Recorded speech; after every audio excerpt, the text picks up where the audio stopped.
Kung ganon. Ngayon, bago ang lahat, pulutin mo na ang mga kalat sa sahig at ilagay ito sa basurahan. Yan. Ngayon, maupo na maayos. Ngayon, bago ang lahat, sino muna ang liban sa klase? Mayroon ba? Ayan, mabuti naman kung ganon. Ngayon, bago tayo magsimula, mayroon ako ditong paru-paro. Ang paru-paro na ito ay may dalang mga alituntunin. Ano kaya ang mga alituntunin ng paru-paro ito? Una, sinasabi niya na ano kaya? Ano kaya ang unang alituntunin na gustong ipatupad ng paru-paro habang tayo ay nasa klase? Sige nga, basahin. Tama, sabi ng paru-paro, umupo daw ng maayos. Sige nga, ipakita nga kung naiintindihan ang unang alituntunin. Ayan, mabuti naman kung ganon. Ang pangalawa naman ay, ano kaya ang pangalawang alituntunin? Sige nga, basahin. Huwag maingay. Ang pangatlo naman ay,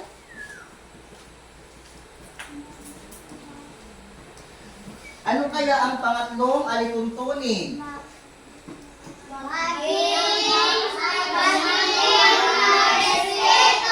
Maging marespeto. Dapat yan respeto ninyo ang inyong mga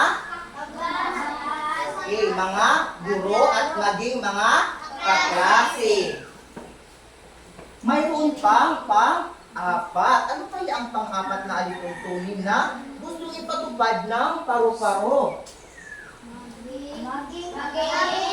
Masahin nga? Ayan, maging aktibo. Lalong-lalo na kung may mga gawain. At ang panghuling alituntunin na gustong ipatupad ng ating paru-paro ay ang, basahin nga,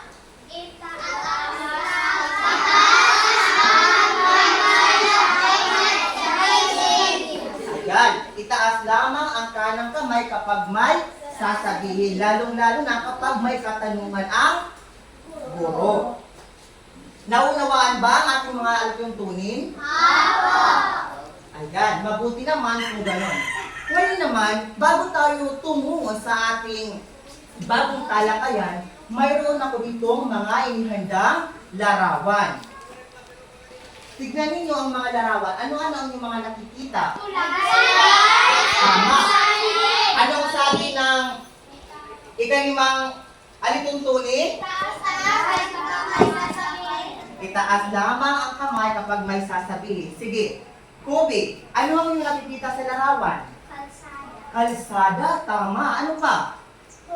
Tulay. Ano pa? Gusali. Ano pa?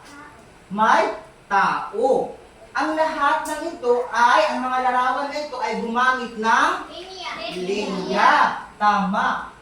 Ang gusali ba gumamit ng linya?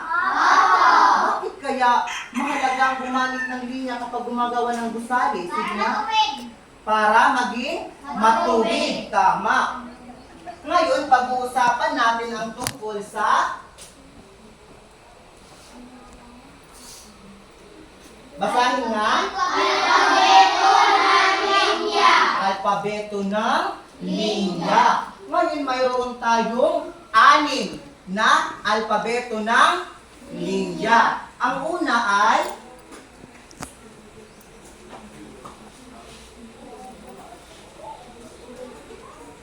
sige, kunin yung kwaderno sa asignaturang EPP.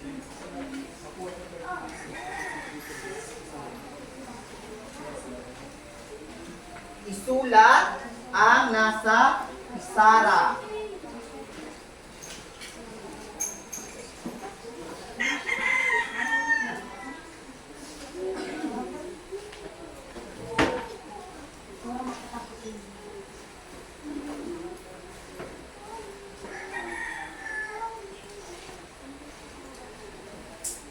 Sige, basahin muna ang unang Alpabeto ng linya. Visible line. Ulit. Visible line. Sige nga, sino ang magbabasa ng definasyon?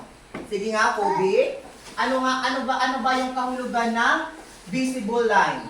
Ito ay ang pangunahing guhit na nagpapakita ng mga aktwal na bahagi ng isang bagay.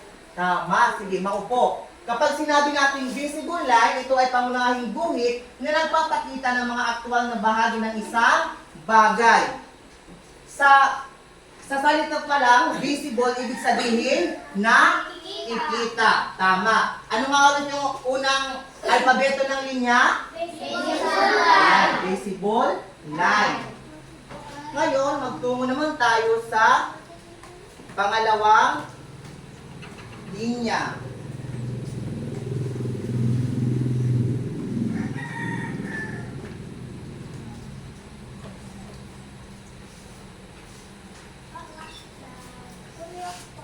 Ano ang pangalawang linya?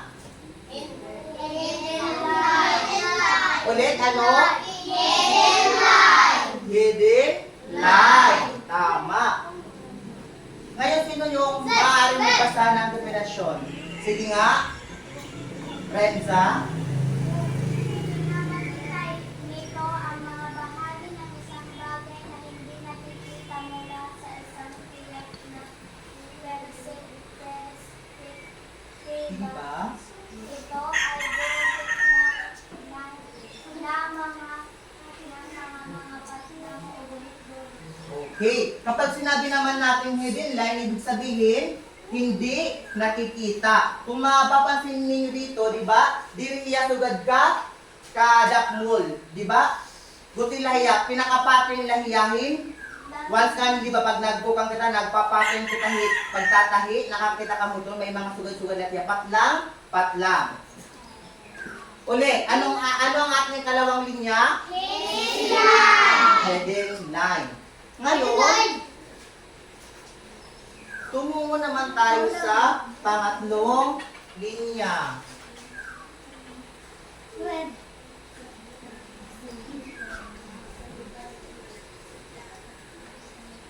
Sige nga, basahin. Anong pangatlo? Center line. Center line. Ngayon, sino yung magbabasa sa definasyon ng center line? Sige nga, Kenzo. Ito ay ginagamit upang ipakita ang gitna o sentro ng isang bagay. Karaniwang ito ay guhit na may mga tuloy-tuloy. Okay. May tuldok-tuldok ba sa larawan? Oo!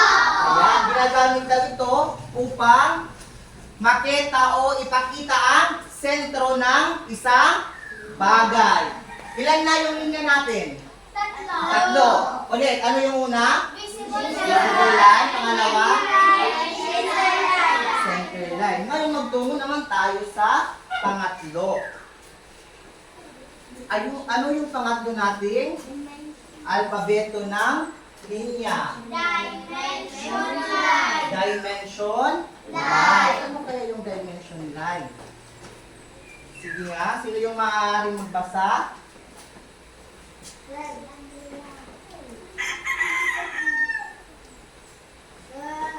Itaas lamang ang kanang kamay. Sige nga, kasi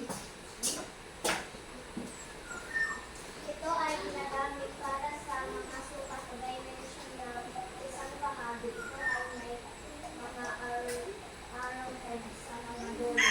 tama. Ito daw ay ginagamit para sa mga sukat o dimension ng isang bahagi. Ito ay may mga arrowhead sa mga dulo. Di ba nakikita ninyo? May mga arrow sa dulo ng linya. Ilan na yung linya natin? Apat na. Ano nga ulit ito? Visible line, hidden line, center line, dimension line. Ngayon, ang panglima, Extension line. extension line. So, narito ang larawan ng extension line.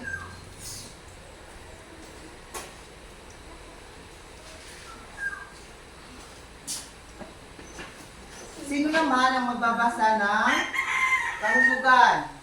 Sir. Sige nga. Look.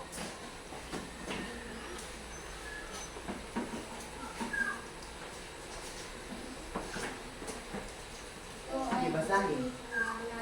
Uugnay sa definitional at actual object. Okay, sinasabi sa kahulugan na ito ay guhit na nag-uugnay sa dimension line at sa actual object. Ano nga ulit yung panglima natin? Extension line. At ang panghuli naman ay Section line.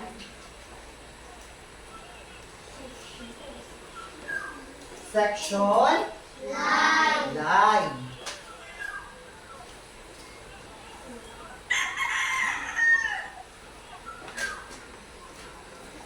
Ngayon, sino naman ang magbabasa ng kahulugan? Itaas ang kanang kamay. Sige nga, Esther. Ito ay ginagamit sa mga professional use sa mga bahagi. Okay. Sige, maupo. Ano nga yung panghuli? Section line. Sinasabi sa kahulugan, ito ay ginagamit sa mga cross-sectional views ng mga bahagi. An example nito is, pag nagmumulay nga dihit is OS. Diba? Ito nga mga linya nga nakikita nato nga may na mga nagpo-overlap, ang tawag nito is, ano yung panghuli? Section line. Sige, ngayon, ulitin natin, ilang alpabeto ng linya mayroon tayo?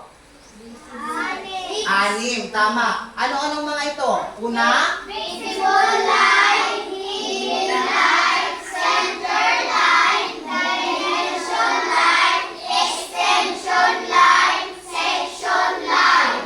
Ayan. Kabisado niyo na ba ang alpabeto ng linya? Tignan ang mga larawan. Kabisaduhin ang mga larawan dahil magkakaroon tayo ng gawain. Naunawaan ba? Ulit. Ilan nga ulit meron ang alpabeto ng linya? 6. Ano-anong mga ito? Tignan ang larawan ng visible line. Okay, pangalawa. Hidden line, Ito yung larawan ng hidden line. Pangatlo. center line, Okay, ito yung larawan ng center line. Pang-apat. dimension line, Okay, ito yung dimension line, yung may arrow sa dalawang dulo ng linya. Tama. Ang panglima naman, extension line, extension line. Ito yung larawan. At ang panghuli, section line. okay, section line. Ito yung larawan ng section line. Ngayon, magkakaroon tayo ng pangkatang gawain. Bago ang lahat, ang bawat larawan at disenyo ay binubuo sa pamamagitan ng pagdurugtong-dugtong ng mga linya at guhit. Sa pamamagitan ng mga linya at guhit na ito ay may mga larawan o disenyo ay nagkakaroon ng hugis at nagiging kapaki-pakinabang na produkto. Diba? Kung nakakapansin ka mo't mga engineer, diba? Before tira magtalit building, may natira anay drawing. Lagi mo tirahin, may natira sinisirin nga blueprint. Diba? May natira blueprint. Kaya before ito nira indog nga building, may daan ito nira o draw na ito nira. So, kaya pag-draw, nagamit tirahin mga lines. Diba? Before kita nagagamit daw sa mga produkto nga maupay, ginto pa na nito nira. Nagagamitan dito nira ang nairagin pag-adman ng mga lines. Nakakaintindi? Okay. Sa gawain itong industriya naman, napakalaga ang working drawing. Ito ay nagpapakita ng larawan o kabuuan ng proyektong gagawin. Di ba? Sinabi ko kanina, before gumawa ang mga inhinero, mga engineer ng gusalig, drawing anay nira. Napipicture out na nira kung ano ang kalalabasan ng nira. Ano? Ang nira project. Ang nira gitindog nga Magusali o mabalay. Sige, magkakaroon tayo ngayon ng pangkatang gawain.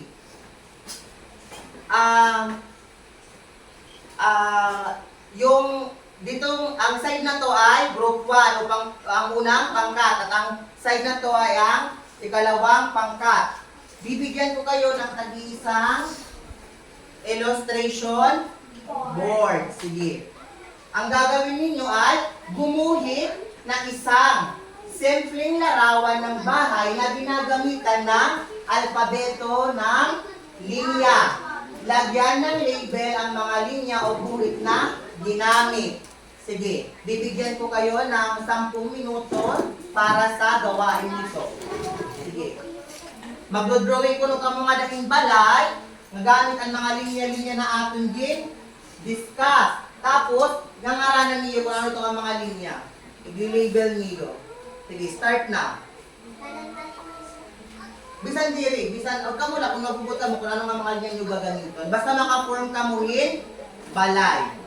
Sige, start working na. Bulitan mga kagrupo. Adi, ano yung kagrupo nga din? Aw, didi ka mo, Kobe, didi ka mo. Aw, Kobe, Esther. Ano yung kagrupo? Tapos na din group to. Sige, start. Pwede niyo kuluran, may mga available material.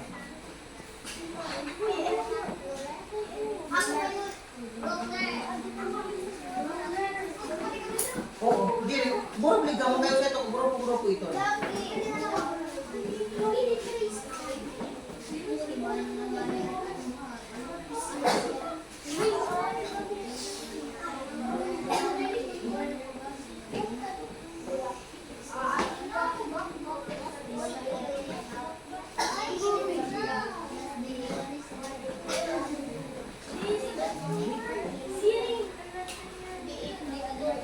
Dapat lahat ng kasapi sa grupo ay may ambag.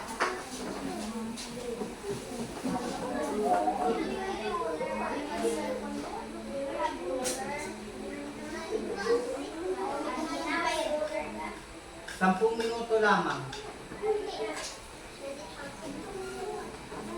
Magsimula na kayo. Ikuan na, diretso na.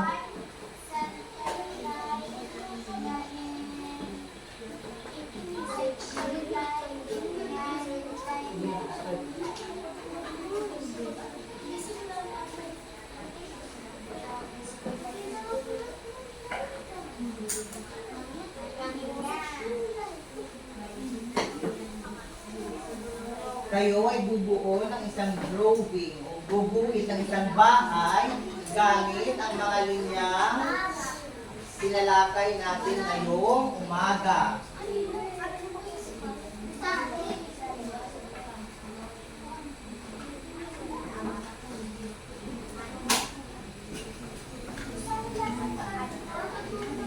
Ba?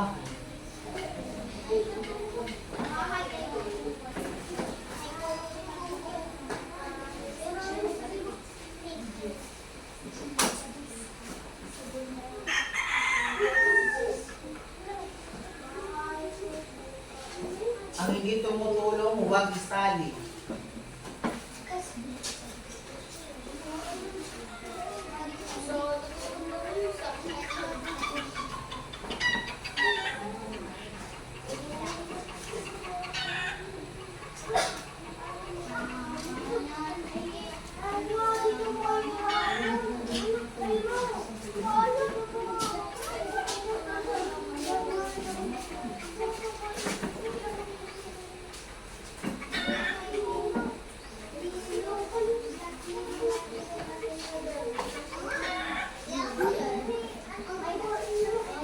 Seven minutes.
Dili ka mo, huli ka mo.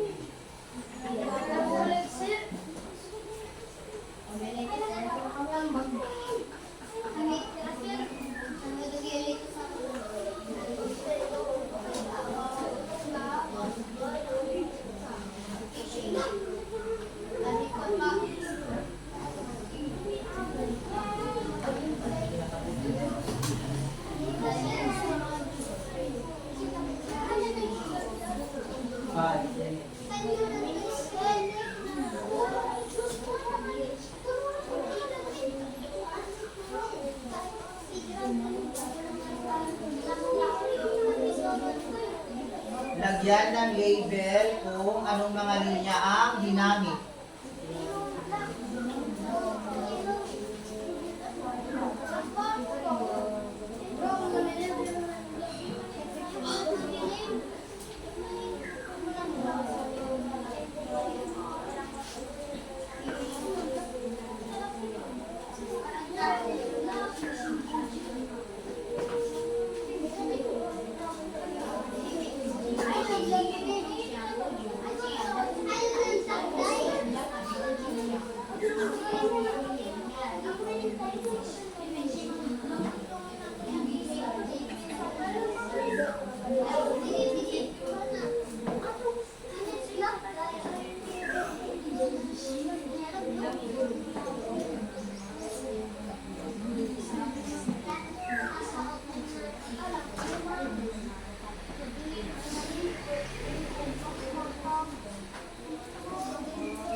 Minutes.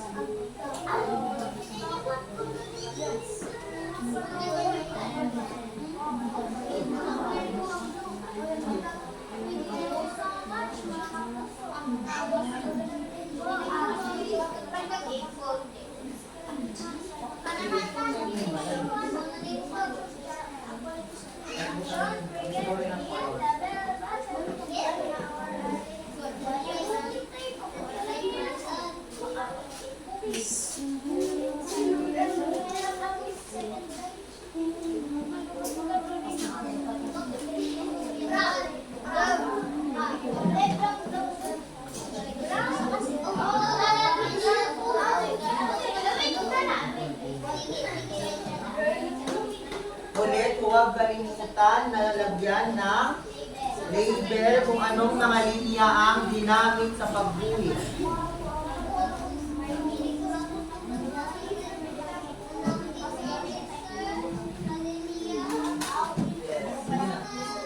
I-representing ito kanina.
Sige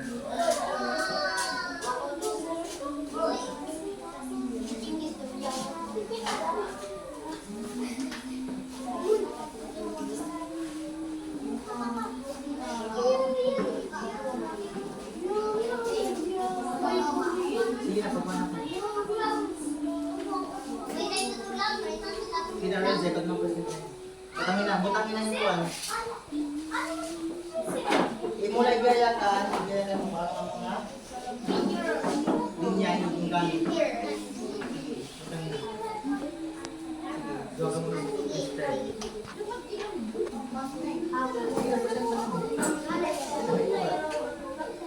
Mamay na katang mag-overcome ka.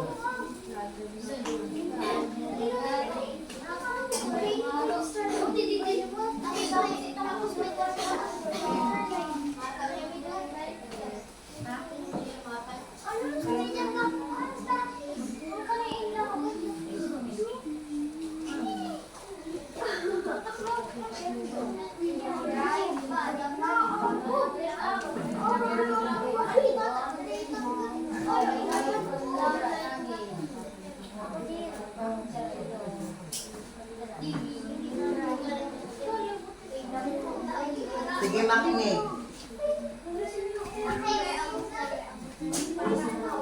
Ibabahagi na ng unang pangkat ang kanilang iginuhi. Sige. Kamuduha ka mo. Sige na. Hindi na from. Sige.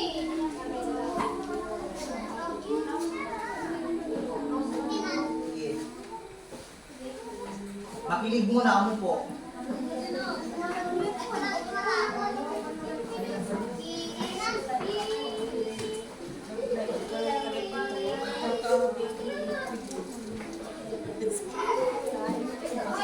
Tumingin muna sa harap dahil babahagi na ng unang pangkat ang kanilang ginawa.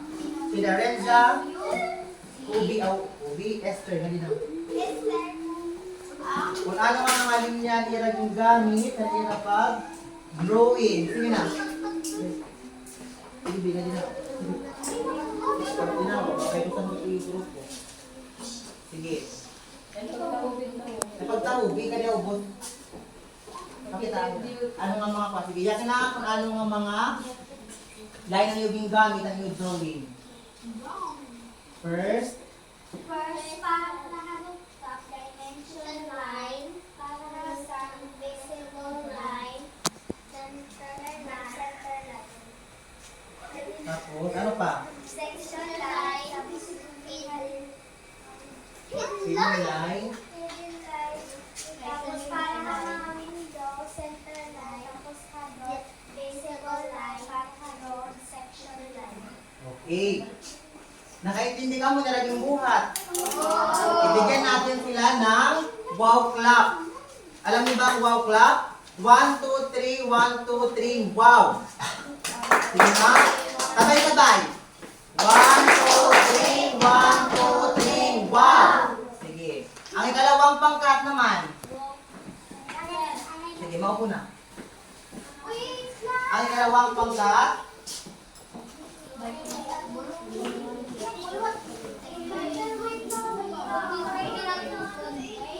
Sige.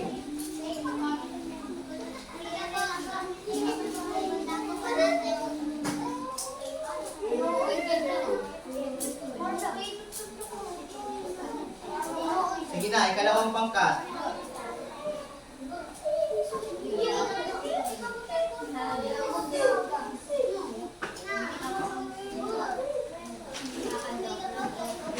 Sige. Tayong dalawa. Si Kobe and Cassie. Makinig. Sige. Makinig dahil nandito na ang ikalawang pangkat. Sige nga. Sige. Sabihin kung anong mga linya ang ginamit sa pagguhit. Sige. Dapat busis. Visible line, dimension line, Tapos. center line. Okay, very good. Sige. Kaya ano yun? Bigyan din natin sila ng wow clap. Sige, sabay-sabay. 1, 2, 3, 1, 2, 3, wow! Sige. Opo. Ngayon, naunawaan niyo na ba ang ating aralin ngayong araw? Ayan. Ano nga ulit yung pinag-usapan natin? Tungkol sa alpabeto ng Sige, ngayon, kumuha ng isang buong papel. Dahil magkakaroon tayo ng with. Sige, kwaderno na lang.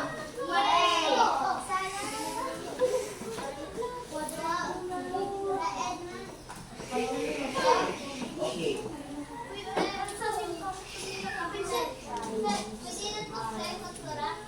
Oo. Ayaw na. Diretso na. Tukuyin, makinig sa panuto. Tukuyin kung anong linya ang mga sumusunod.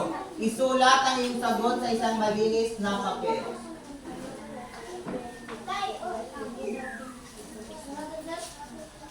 Answer ang iyo. Number 1, ano niya nga linya? Number 2, number 3, not of number 6. Kadit, ito ka.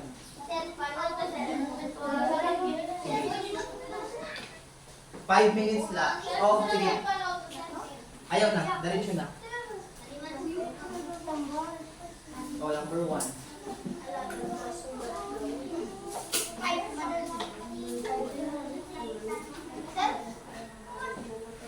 Sige, number 1. Sige na.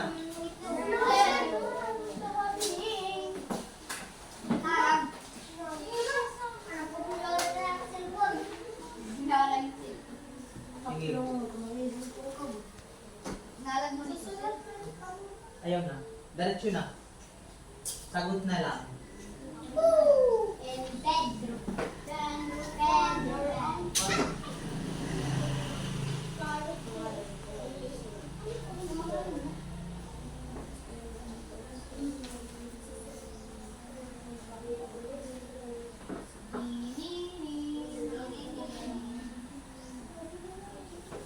Tatlong minuto lamang para sa gawain ito. Ha? Dili na. Sagot na. Number 1, ano yung niyang alinya? Ako tigsusulat ng first answer. Nag-identify lang iyo.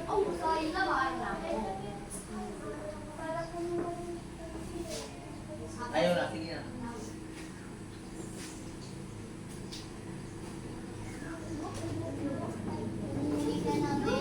Sagot na lang ibutang, sagot para madali.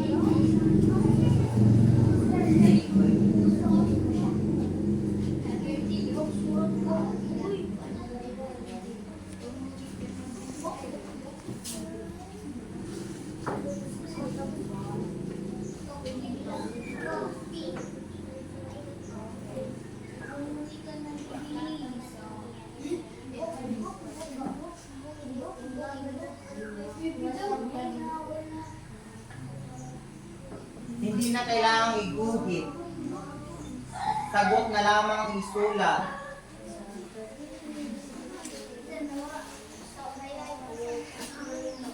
Halimbawa, yung number 1, kung ang sagot ay extension line, isulat yung extension line. Huwag nang iguhit. Para madali. Ayun.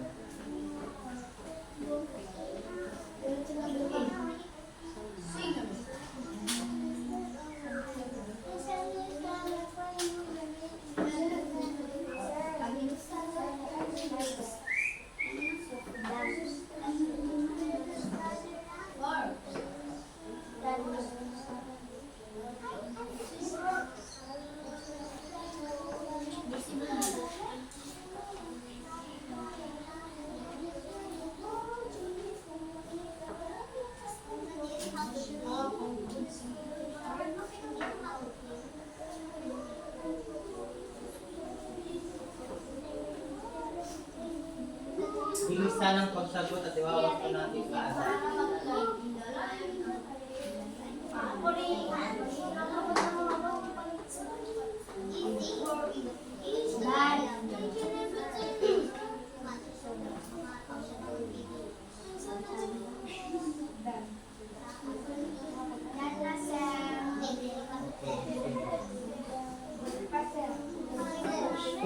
na makipagpalit sa katabi at iwawasto natin ang inyong mga sagot.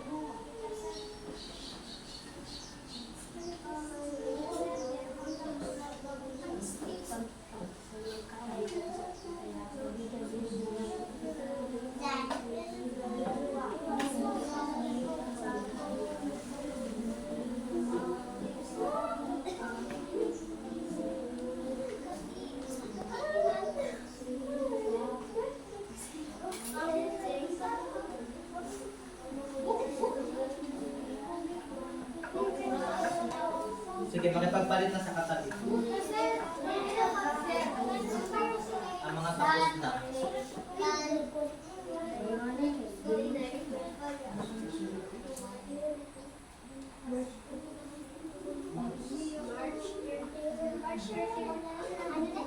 Oh.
Nakipagpalit na?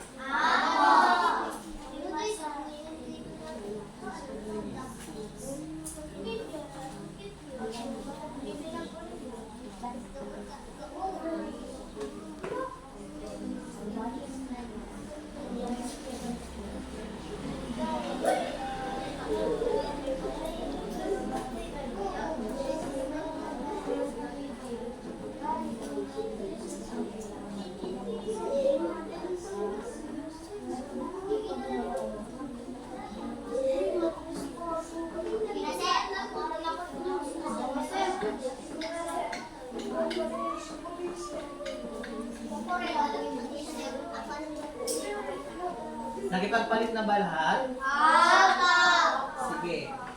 Ngayon sasagutan natin ang iyong gawain. Sige, ano yung sagot sa number 1? Head in line. Sige.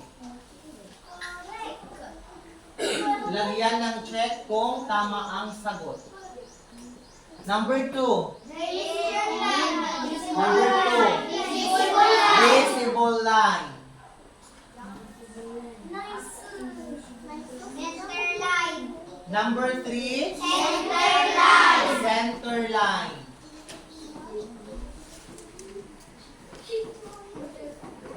Number 4. Dimension line.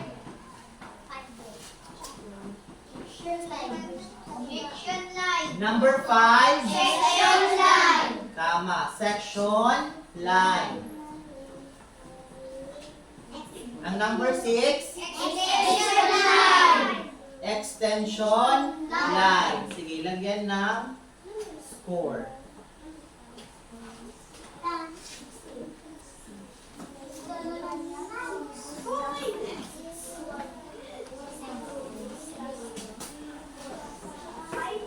Sino yung nakakuha ng 6? Okay, very good. 5. 4. Ang 6. 3. So, perfect tanan. Ayan, mabuti naman kung ganon. Ngayon kunin ang kwaderno sa asignaturang EPP at isulat ang iyong takdang aralin.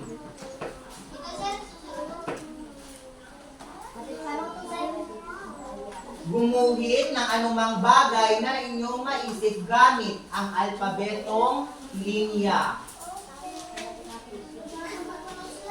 Oo. Isulat dahil ito ang inyong magiging gabay sa inyong takdang aralin. Paano ito? Bumuhit ka ng anumang bagay. Gamit lamang ang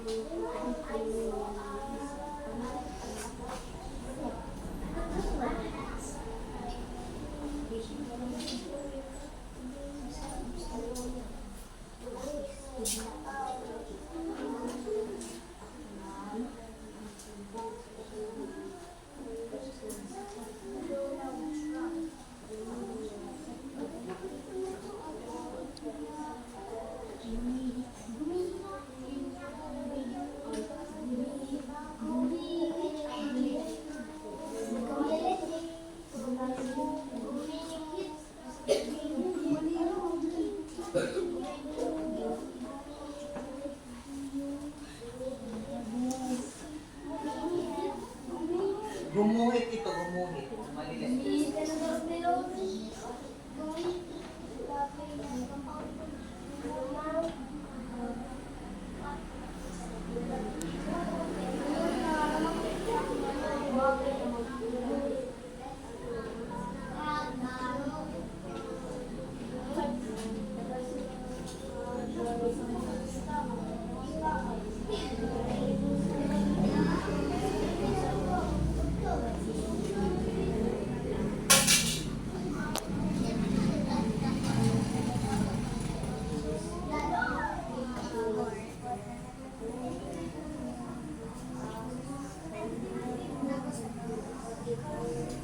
Kung tapos na, itago na ang inyong mga kwaderno.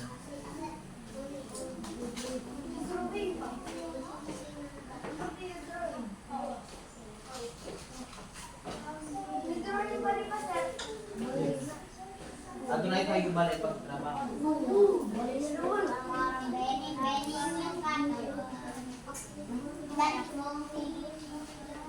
Wala na bang katanungan mga bata?